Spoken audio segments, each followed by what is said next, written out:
ఎలక్షన్లో ఓడిపోగానే రోజా బాగా డిసప్పాయింట్ అయ్యారు. ఆంధ్రప్రదేశ్ నుండి వెళ్ళిపోయారు.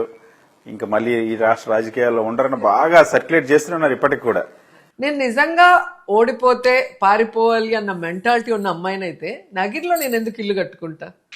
నాకు తెలియని ఊర్లో నువ్వు అక్కడ నించో, నువ్వు అక్కడ సర్వీస్ చేయని జగన్ గారు నాకు ఒక కాన్ఫిడెన్స్ ఇచ్చినప్పుడు అది నా ఇల్లుగా నేను భావించాను. నేను వాళ్ళకి పని చేయాలి లైఫ్ లాంగ్ అని చెప్పి రెస్పాన్సిబుల్గా ఫీల్ అయ్యాను కాబట్టి ఇల్లు కట్టుకున్నా. ఎంతమందికి కాన్స్టిట్యున్సీలో ఇల్లు ఉన్నాయి చెప్పండి, టీడీపీ వాళ్ళకి కానీ జనసేన వాళ్ళకి కానీ. సో వీళ్ళు చెప్పినట్టు భయపడి పారిపోయే బ్లడ్ కాదు మంది. రెండోది, ఓడిపోతే పారిపోతానంటే నేను ఆల్రెడీ 2 సార్లు ఓడిపోయే గెలిచా. నేనే స్ట్రైట్ రాగానే గెలవలా. 2004లో ఓడిపోయా, 2009లో ఓడిపోయా. అండ్ జగన్మోహన్ రెడ్డి గారి లాంటి లీడర్ దగ్గర పని చేయటం నేను చాలా గర్వంగా ఫీల్ అవుతున్నా. చంద్రబాబు నాయుడు లాంటి వాళ్ళు, పవన్ కళ్యాణ్ లాంటి వాళ్ళు ఎలా లీడర్లు అయ్యారో నాకు ఇప్పటికీ అర్థం కాదు. ఒక వాగ్దానం చేస్తే ఆ వాగ్దానం నెరవేర్చారు.